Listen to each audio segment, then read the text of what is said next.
All right, let's get the scientists in here. Hugh, does this make sense to you? And then Jason, does this make sense to you in terms of what the word day here? Well, this was debated at great length by the International Council of Biblical Inerrancy that was convened in the late 1970s and 1980s. And they wound up publishing several articles on how to integrate the record of nature with the words of the Bible. And they stated both came from God, both are reliable. And in particular, they made this statement: we affirm that since God is the author of all truths, biblical and extra-biblical, are consistent and cohere. And the Bible speaks truth when it touches on matters pertaining to nature, history, or anything else. We further affirm that in some cases, extra-biblical data, which I believe is a reference to general revelation, have value for clarifying what Scripture teaches and for prompting correction of faulty interpretations.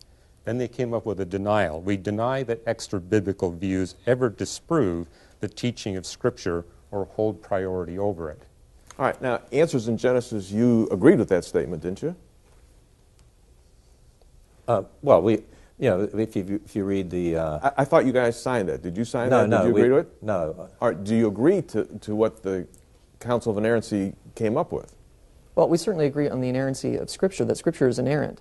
But we would say that it's very clear that it teaches ordinary days because of the syntagmatic relationship with evening and morning and so on. And, I would want to clarify, too, God didn't make days on the fourth day. He made the markers that mark days for our benefit. God, of course, doesn't need time markers. God knows how to keep time. But for our benefit, He put the sun, the moon, and the stars to be for lights on the earth. God was providing the light for the first 3 days. But they were ordinary days because you have evening and morning, you see. The length of the day, by the way, is determined by Earth's rotation primarily. So it has very little to do with the sun anyway. God just put the sun on the fourth day to be that permanent light bearer. All right, Hugh? I mean, are you really saying that there was no sun or sun equivalent before the fourth day? I would say that there was light before the fourth day because the Bible tells us that there was light on the first day, but no, there was no sun. No gravity, no heat?